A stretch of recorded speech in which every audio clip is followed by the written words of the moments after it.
నమస్కారం. ఇప్పుడైన తాజా వార్త. రాష్ట్ర ముఖ్యమంత్రి పరిస్థితి దారుణం. కేసు నమోదు. దీనికి సంబంధించినటువంటి వీడియో కంప్లీట్ గా తెలుసుకోవాలి అనుకున్నట్లయితే స్కిప్ చేయకుండా చెరకు చూసి నచ్చితే లైక్ చేసి మన ఛానల్ ని సబ్స్క్రైబ్ చేసుకొని సపోర్ట్ చేస్తూనండి.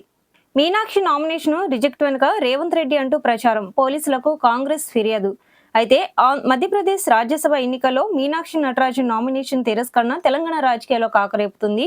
మీనాక్షి నామినేషన్ తిరస్కరణ విషయంలో ముఖ్యమంత్రి రేవంత్ రెడ్డి కుట్రకోణం దాగి ఉందంటూ సోషల్ మీడియాలో జరుగుతున్న ప్రచారం పైన కాంగ్రెస్ సీరియస్ గా ఉంది.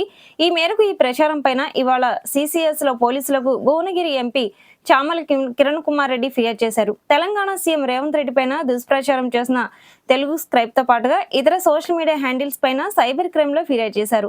ఈ ప్రచారంపై పూర్తి స్థాయిలో దర్యాప్తు చేసి ఎఫ్ఐఆర్ కూడా నమోదు చేయాలని కోరనున్న ఎంపీ చామల కిరణ్ కుమార్ రెడ్డి తెలంగాణ సీఎం రేవంత్ రెడ్డి రాజకీయ ప్రతిష్ట వ్యక్తిత్వాన్ని దెబ్బతీసే విధంగా తెలుగు స్క్రైబ్ వ్యవహరించిందని కూడా తెలంగాణలో ప్రధాన ప్రతిపక్ష పార్టీకి డిజిటల్ మౌత్ పీస్ గా తెలుగు స్క్రైబ్ నడుస్తుందని ఆరోపించారు.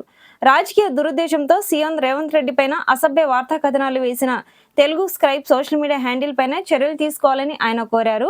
అయితే మీనాక్షి నటరాజన్ నామినేషన్ రిజెక్ట్ కావడానికి కారణమైన కీలక ఆధారాలను కాంగ్రెస్ నేతలే తమకు లీక్ చేశారని మధ్యప్రదేశ్ మంత్రి కైలాష్ విజయ్ వర్గీయ చేసినటువంటి వ్యాఖ్యలు తెలంగాణ రాజకీయాల్లో దుమారం రేపుతున్నాయి. అయితే కాంగ్రెస్ సొంత మనుషులే మాకు ఈ సమాచారాన్ని చేరవేశారని చేసిన కమెంట్స్ చర్చనీయాంశంగా మారాయి.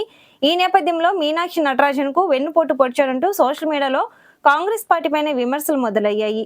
ఈ నేపథ్యంలో ఈ పరిస్థితికి కారణం ముఖ్యమంత్రి రేవంత్ రెడ్డిని అంటూ కూడా పలు సోషల్ మీడియా హ్యాండిల్స్ లో పోస్టులు చేయగా దీనిపైన ఎంపీ చామల కిరణ్ కుమార్ రెడ్డి పోలీసులను ఆశ్రయించడం అయితే జరిగింది.